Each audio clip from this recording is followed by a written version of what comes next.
I would like to thank His Excellency, the Vice President of Hirshabelle State. I'd like to thank the Commissioner of SODMA, the Vice President for the kind hospitality today in Beledweyne, and the Commissioner for joining together with the United Nations on today's visit.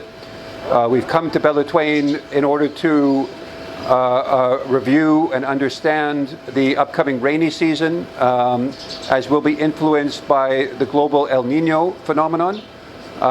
We come noting that the El Nino impacts on the deer rainy season are likely to cause excess raining that could create significant flood risks across the country as a whole, but notably along the Shebele and the Juba rivers. Hirshabelle has historically been flood prone and had seen floods earlier this year during the Gu rainy season, which displaced over 200,000 people. So we are very concerned that the upcoming rainy season could have a similar, if not an even further impact. And we've come to review the status of preparatory mechanisms, the status of the state and the city's preparations for the flood, and to discuss potential enhancements for the preparedness and to ensure that an adequate response is in place should there be floods and should there be significant additional displacement.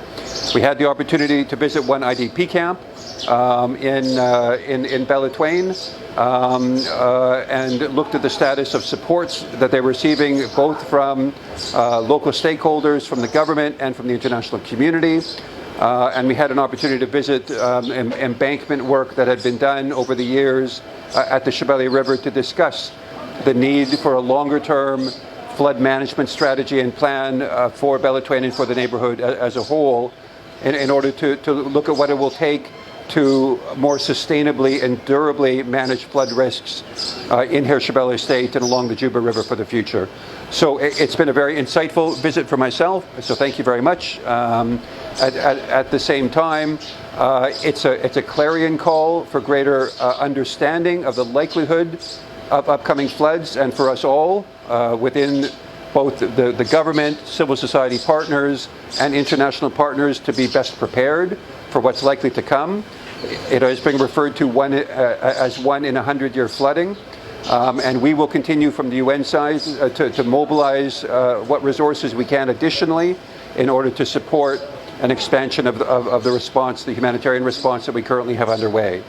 Our current humanitarian response plan for this year is underfunded, and this is curtailing some of the support that we're able to provide, but nonetheless, we will do our best, especially with the imminence of potential flooding, in order to expand the response that we can provide in support of the government at federal, state, and local levels. Thank you very much.